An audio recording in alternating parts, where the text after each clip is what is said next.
resentment is there's a bunch of people out there that have these lives that are deeply unsatisfying, because I think somehow or another, through momentum and just through things falling into place the way they are, and people trying to fit their lives around the way these pieces have fallen into place, there are so many people that are working all day long doing something that is deeply unsatisfying and almost painful to them. Yes. If you make furniture for a living, and you feel a great satisfaction out of that, and you sell that furniture, look, man, making furniture feels good. If you can do that, you could cut those corners perfectly and sand everything down nice and stain it, and then it's done, and you get this satisfaction, and you sell it to someone, and that pays your bills. That is infinitely more satisfying than being stuck in some fucking cubicle working for someone that you don't want to work for, having to have these stupid fucking office meetings, talking to people in human resources, sitting down with your supervisor where they evaluate your job performance, and you're not really, you really need to be enthusiastic about this company. This company is your future. This kind of you're like, fuck, kill me now.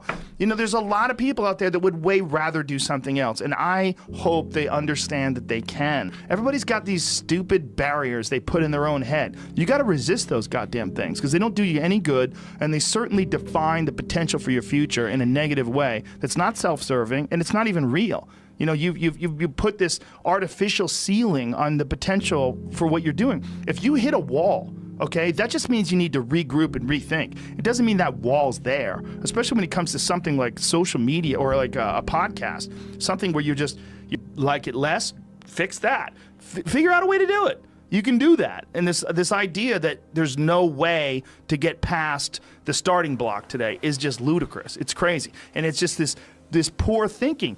And people that are trapped in bad situations, one of the problems is you feel like this is your future. You feel like you're fucked, and you can't get out of that. There's no hope. There's no light at the end of the tunnel. There's no rainbow. And if you feel like that, that alone can be incredibly defining and limiting. But if you look at yourself objectively and say, okay, I kind of am fucked here. I'm in credit card debt. I'm working in a shitty job. I don't like what I'm doing, but I have some ideas. I need to feed those fucking ideas. And I need to feed them and water them, and I need to set aside a certain amount of time every day to just try to make those things happen. You can do that. Wondering why other people's success, or wondering why other people are successful, is the refuge of losers. Wondering why other people are successful. Like, who gives a fuck? You can say you think it sucks, but to spend time wondering why someone is successful and hating on someone being successful, it doesn't do any good. It's like, what is that old expression that jealousy is, it's a poison that does the opposite of its intended? Is that your mind, you have a certain amount of bandwidth. This is why I don't read Instagram comments or Twitter comments or YouTube comments. Like, I don't have any time. If I read them, it's an accident. But to seek them out, like, you have bandwidth. I don't spend time wondering why I hate things or hating on someone or being jealous. You have, let's call it units. You have 100 units of bandwidth in your mind. So that means there's 100 units that you can spend on things you care about, or you could let your mind be occupied by some stupid fucking Twitter feud that you're in with some idiot that you don't even know, and you could spend 30% of your Twitter bandwidth or your mind bandwidth on this, and then you only have 70% for the things you love. And then maybe you're involved in some fucking relationship with someone who's an idiot, and you're arguing back and forth with them. Well, there's another 30% that's gone. Now you have 40% left. You have 40% for the things you love instead of 100%. But if you only concentrate on the things you care about that mean something to you, and I think that there's a lot of people out there that think somehow or another you're going to get to some place where you're living in silk sheets and you're getting your toes done while someone's dropping grapes into your mouth. I don't want that. I've never wanted that. That guy's not going to be happy. He's going to be bored. An hour into the grapes, you're going to get those fucking grapes away from me. Stop painting my toes. What am I doing in this bed? I got to do something. I'm not stimulated. The human organism, the animal that we are, needs constant stimulation because it evolved trying to find food and escape enemies. and find shelter, escape nature, escape the elements, try to survive. And this is the great joy that you have in taking care of your children, that you can protect your children from the elements and the enemies and feed them. And it's also the great sadness that you see in losers. When I see a loser, I see some guy who's 43 years old, lives in his parents' basement, and he fucking hates the world. I'm like, that was a baby. Man, this is a baby that somebody just gave shitty nutrients to, whether it's nutrients in the forms of food or in the form of thoughts and ideas and examples, and this kid developed these horrible self-defeating patterns of behavior that have led them to this point where they're this middle-aged person with no future and no idea of how to get out of this rut, and probably never will escape it, and might just wind up sucking on a gun. You know, I mean, this is the world that we live in today. And I think part of that world is because we have been fed this line of horseshit that you're supposed to seek comfort. And I don't think you are. I think you're supposed to seek lessons, and you're supposed to seek difficult tasks and accomplishments. And through those things, and through doing things that are hard to do, even if it's just a fucking 90-minute hot yoga class. I do a 90-minute yoga class, man. Those last 20 minutes, I do not want to be there, man. And I definitely don't want to give 100%. And I can cheat. I can kind of half-ass it. I can. But if I don't, and I get through it, when that time is up and the lady says namaste and everybody gets up, I'm like, fuck, man, I made it. You know, I lost 15 pounds. My fucking yoga mat is drenched to the point where I could literally wring it out and fill a jug up with water. But through that struggle, I will now have a better day, and I better fucking do it again tomorrow or do something else, because if I just think, well, tomorrow I'm just going to coast and eat Twinkies and watch TV. Oh, hello, sadness, my old friend. Hello, depression. Because when you're not doing anything, you feel like shit. And that's just a part of being a human being. And we can pretend that we're something other than what we really are. And we can pretend, nah, me, man, I'm just cool, just chilling, doing nothing. Bullshit. You're a fucking human. You're a human being. You evolved from the fucking hundreds of thousands of years of hunters and gatherers and people that were struggling. Those human reward systems are carved deeply into your DNA. And if you don't respect that, if you don't respect the mechanism of happiness and fulfillment and what you really need to do in order to feel satisfied in life, camaraderie, love, family, friendship, struggle, testing yourself, learning, all those things are imperative. They're all a giant part of being a person. Concentrating on people that suck or being jealous about people that are doing well does me zero good. But instead, if someone does well, I can be inspired and I can get fired up by it. I mean, I figured this out in my early 20s. I was like, okay, this is I have a poor way of looking at it, because it's a martial arts thing. Because in martial arts, like, you can't be jealous of someone else's ability. You have to realize you might have to fight them someday. So by realizing that they're really good, you're forced to be objective about it. And you have to go to work. Like, you have to go, fuck, that guy's better than me. I got to get better. And you have to go to work. Right. There's no positive benefit in underestimating someone.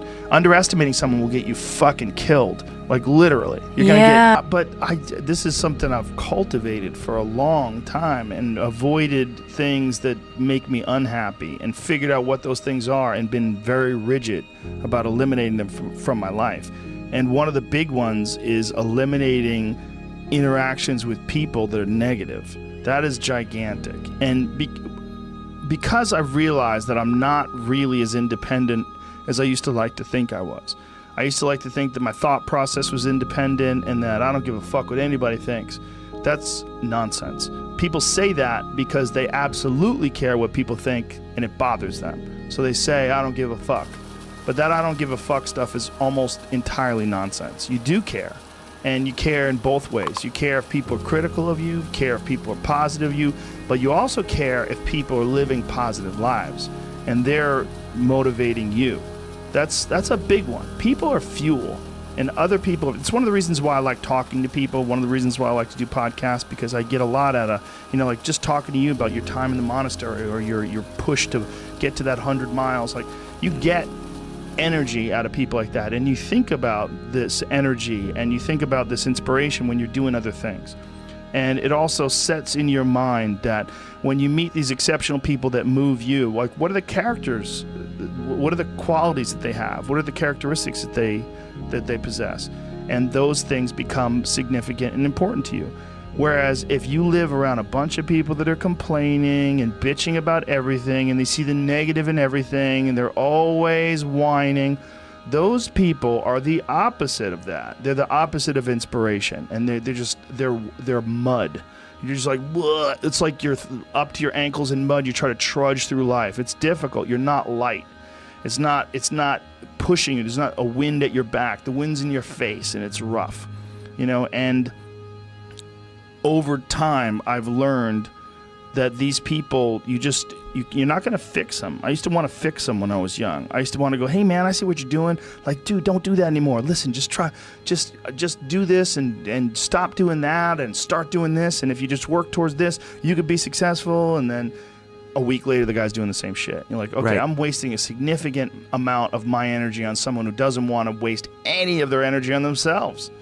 And so managing the community and the tribe that you're in, making sure that you're a good member of that tribe, that you're doing your part, and there's a lot of cynicism in these days about inspiration and about motivation, because there's a lot of fake shit. You can go on Instagram and you see a million of these inspirational quote pages, and they're run by people that are probably depressed.